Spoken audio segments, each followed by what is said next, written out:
okay. Yeah, we're there. Oh. Should we start this over? We should almost start it like this. I was going to start the whole thing like this. Yeah. Oh, I'm reading some Beefcake magazine. Bunch of hunts in this issue right here. Oh, good article. Look at that guy. Yeah, do you like it? Could do better. That guy is way better looking. Could do better, yeah. Story of my life. How are you? How's it going? Yeah. Oh, cheers. Oh. Ching ching. Think. That was weird. That was weird. I'm also eating. I've given up on any kind of diet. Nice. What is that? These are praline chocolates.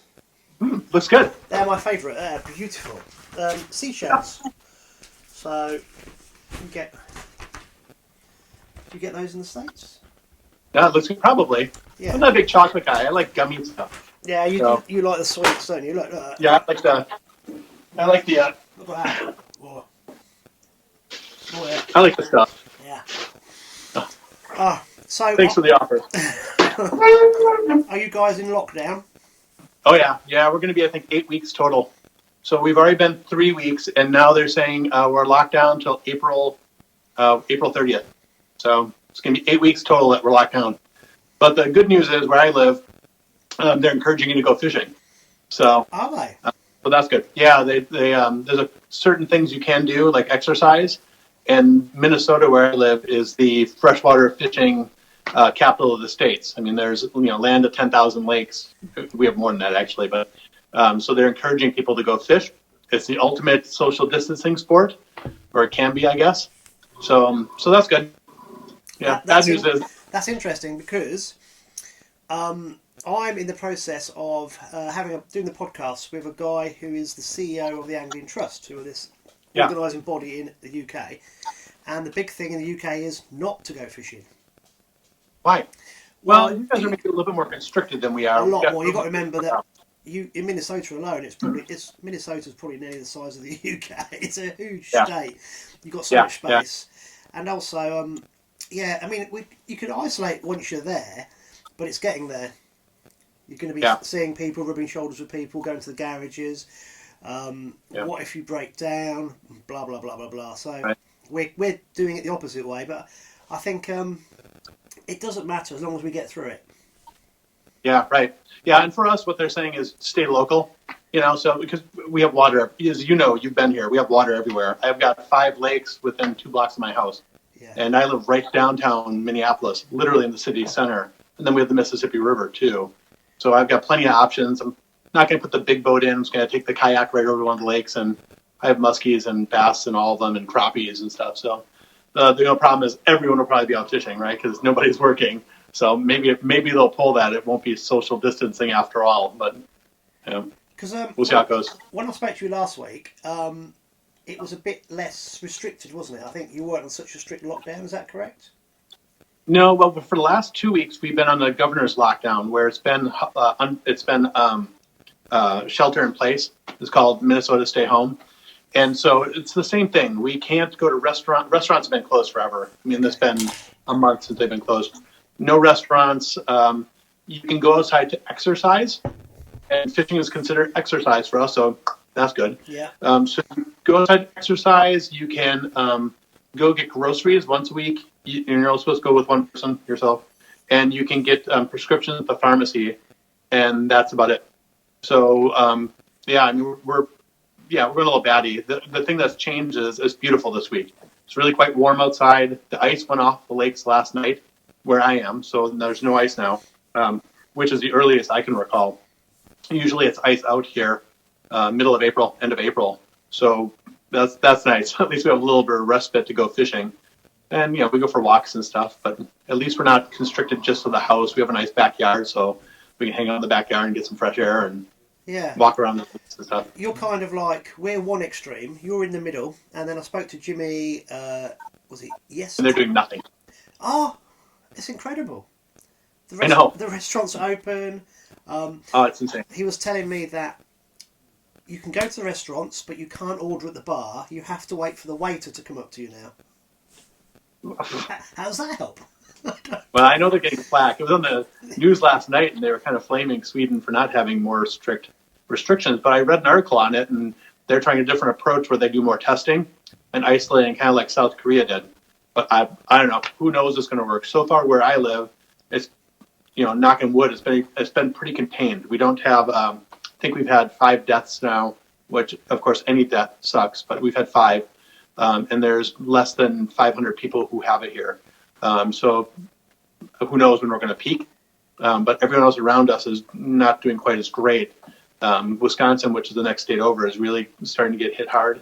And then Michigan Detroit's getting hit really hard. They'll probably be the next New York for us, which is where most of our cases are. So, yeah, scary times. It for is, sure. And there's no right way of doing this either, is there? You just got to stick to the guidelines of the area you're in or the country you're in and see what works. Right.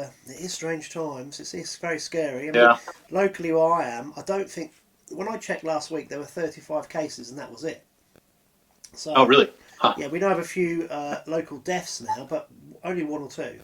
Like an old person in a nursing home. I mean, that's not good, but it is. Here too. Yeah, it's not exactly taking a grip in the rural areas, but obviously London's having a real bad time now. But it's going to, isn't it? Because people were moving about 2 weeks ago, and okay, right. Yeah. Let's go on to something else. So, my mate who runs the tackle shop, Alex, he's got loads of eBay orders at the minute. He said it's fantastic. Okay. So that's really good. Yeah. Obviously, people at home bored spending money on fishing gear. I know Anders. It's true. Yeah, why not? Anders and Lena, they were having a really good time because the eBay orders were coming in, and because the Sport Fish Massen was cancelled, obviously people could then do stuff. So how are things for you? Busy. Yeah, I've got so I'm trying it a little bit different. Usually I only sell at the shows my custom lures, and since all the shows have been canceled, I had 5 more coming up, and all of them are canceled. What I've done is I've taken a list of names of people and said if they contacted me, I put them on the list. But the list is pretty extensive right now, so I'm selling out of everything that I make. The first batch has been gone in 15 minutes, and so I'm working pretty hard right now, making quite a few baits. It's been busy, and then my epoxy, True Coat. Everyone's home, so everyone's making baits. Show us and that so again. I can't keep Give us a. Didn't quite catch that on the camera. Yeah. Yeah, because that is. Do you want to explain a bit about that? What that is for UK guys? Oh yeah, for sure. Yeah, so True Coat, it's an epoxy that I invented. So most of the smaller handmade bait makers epoxy their lures, right? So you get a shiny, glossy coat. Like you can see right here, it's all shiny and glossy. I don't know if you guys can see that, but and a lot of the production guys here use it too. But the problem is that most of the epoxy in the world, actually all the epoxy except for True Coat, was not made for fishing lures. It was made for a couple of applications, specifically coating bar tops or marine applications. And so when guys have gone out over the years and have bought this epoxy at the big stores, for us is Home Depot and Menards, these big box stores. For you guys, I'm not sure what your big stores are. But they go and they buy this epoxy that was never made to be used as often by the same person. Usually it's a one and done. Someone buys the epoxy, they put on their bar top, and maybe they do it one more time in their life. It was never made to be used every single day by these guys making lures. And the problem with that epoxy is it's filled with poison. They filled this epoxy with preservatives, and they filled it with solvents. And they did that so it has a shelf life. So when someone goes and buys it at the store, it's a reasonable chance that this epoxy is going to be stable and is going to be usable, even though it might have sat there for 5 years. And then also they put solvents in it so that, anyone who picks it up from the store has a reasonable chance of, screwing up and pouring on their bar top that's not perfectly cleaned, and the solvents will cut that and it'll still work. The problem with that is it was never meant to be ingested or inhaled as much as it is. And so I've had friends who have passed away, lure makers, some great lure makers too, and really famous guys. And, at least one of them thought it was from the epoxy. They all had the same symptoms. A lot of my bait making friends who've been doing this for a long time, and I'm one of the guys who really first started using epoxy many years ago. There's a handful of guys 20 years ago, not many.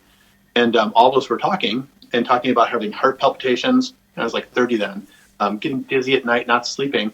And the epoxy was the one thing that we had in common. And so I'm pretty lucky. I've got a lot of contacts from doing this for so long. And one of those contacts is a chemist.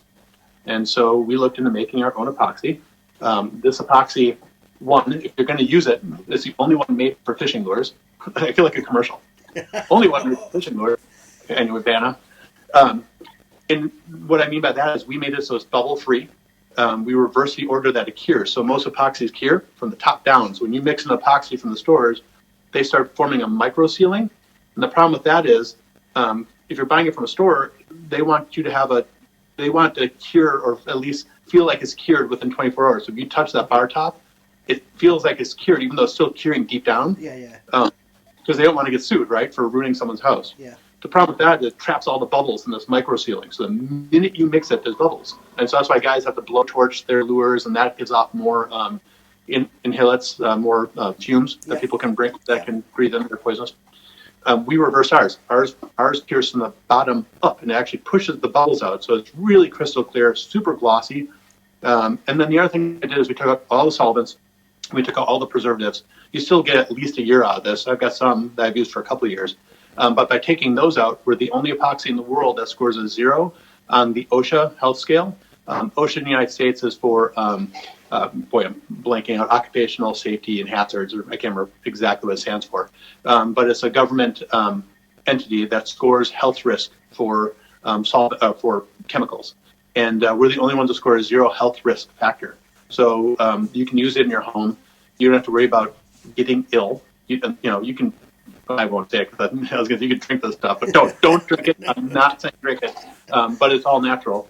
And so you can use it in the home, and you're not going to have the same issues we had before because the solvents are out of it and the preservatives are out of it. There's also low VOC. So for all you guys who might be making lures at home right now, because we're all at home a lot of the epoxy out there, they stink because they have all that stuff in it, and your significant others or kids are smelling that, and they don't like it necessarily. This has very low VOC. It doesn't smell hardly at all. And so I can hardly keep it in stock right now. Everyone here in the States uses it for the most part anyway, but now especially people are hoarding it. It's like toilet paper here. So it's good for me, but not when I sell out all the time. But you sell a lot to Sweden as well, don't you? I sell all over the world. I sell to Sweden. I've got a couple of English guys who, Barry Robinson, pretty famous lure maker out by you. Yep. Barry uses it. I'm sure there's a couple more guys in your neck of the woods too, but yeah, we sell it everywhere. You can order it on my website, and I ship everywhere. And shipping's not cheap to send overseas, but still, this stuff's great stuff. So, yeah, I know because we've had lots of chats over the years about it. It's you've done a great thing with that because you've basically made it very safe to use. So that's fantastic. Rather than what you guys used to use without probably knowing too much about it back in the day. Yeah, we had no idea. Yeah, no idea at all. That it was, then when I started studying it, how terrible things were for your health. It was, the Envirotex, which is a great epoxy. It's just not made for fishing lures, and a lot of guys use Envirotex and EX74. They score a 2 and a 3, like an of scale 4. 4 is the worst you can get. Really? Wow. And so it's for a health risk. Mm-hmm. So they're really not meant for the applications we're using them. They're great for other things, but they're just not for this. No. Oh, the other thing we did too is we made it so the durometer on it. So the problem with the other epoxies are made really brittle and hard, and we brought the durometer, the brittleness factor, down on ours to an 80. I won't bore you the scores, but it actually flexes. And so if you hit a rock or something like that, instead of chipping off, they'll flex and give. Yeah. And so it's way more durable. It's great for hook rashes too. But anyway. Can you? Was that a heckler you had in your hand? No, this guy's a hustler. So can you see the whole thing? Right, keep it still because people need to see your paintwork. Because sure. You are absolutely brilliant. Look thanks. You just get that. You're pretty sexy. You are. Get the gill plate a bit closer to the camera, Joe. That's it. Look, hold that still. Oh, back to where you were. Up. Perfect. Look at that.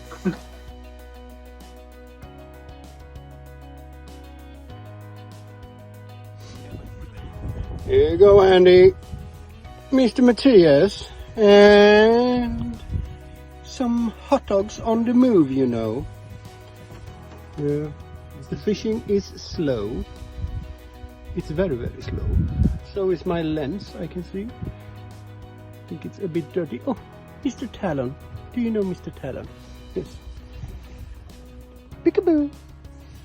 Yeah, so that's what we are doing. Way in somewhere having a barbecue for ourselves.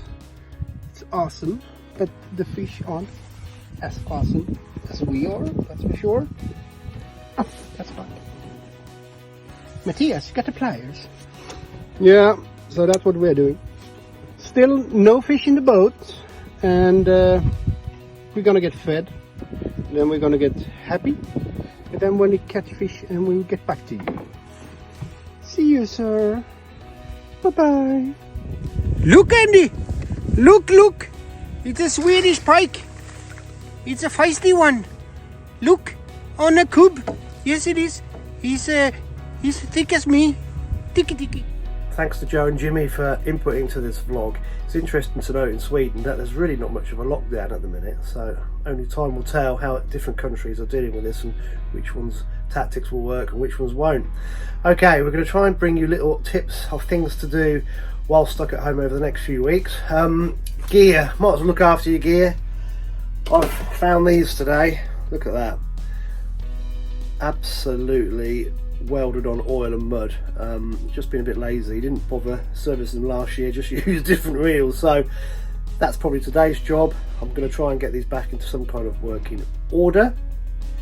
Also going to try and get back in touch with Alex. It's been a bit tricky, he's been so busy working from the tackle shop in isolation, but we'll see what he's up to. And of course we're finishing the podcast, Fenland Fishing TV. We had Jamie Cook on, the CEO for the Angling Trust, and we're just trying to put the finishing pieces to that. So things are very busy when you're stuck at home. It's incredible really what you can find to do to occupy yourself. Anyway guys, keep safe, stay at home. So I'm sitting here in the man cave. It's a Tuesday evening, the 31st of March, and I'm just trying to bring the podcast to an end. I've tried to FaceTime Alex at his tackle shop. Unfortunately, it didn't get through to him. He is probably up to his neck in it at the minute. He has had an incredibly busy week, so if I don't get a chance to speak to him in the next hour or so, I'm afraid you guys are going to be left with my dulcet tones just to finish the podcast off. So today's been amazing day really, because we managed to get Jamie Cook on. As is always the case with these things though, certain things tried to upset the apple cart. The phone line was just absolutely awful, so I'll try to make that as pleasant listening as I possibly can. So apologies for the audio quality in places, but I'm afraid that's unavoidable at times. And ironically, when I FaceTime my guys in Sweden or America, it's as clear as bell, so that's just typical. But I'd just like to thank Jamie Cook once again for the time he spent doing the podcast, so that was absolutely fantastic. And I'm just looking at the website that he recommended. It's fishingbuzz.co.uk. So on this Fishing Buzz website, the Angling Trust have started to compile all sorts of material for anglers to look at over the next few weeks. Lots of videos on there. There's several features. It's broken down into different categories as well. So hopefully Tales from the Tackle Shop podcast will appear on there soon. And we're doing the vlog as well. So hopefully our vlog will appear on there to keep people entertained. That just really brings me to say to everybody out there, stay safe, stay at home, do not go out unless it's absolutely necessary. We've really got to look after our NHS, it's so important, so stay at home and stay safe. This has been Tales from the Tackle Shop, a Fenland Fishing TV production.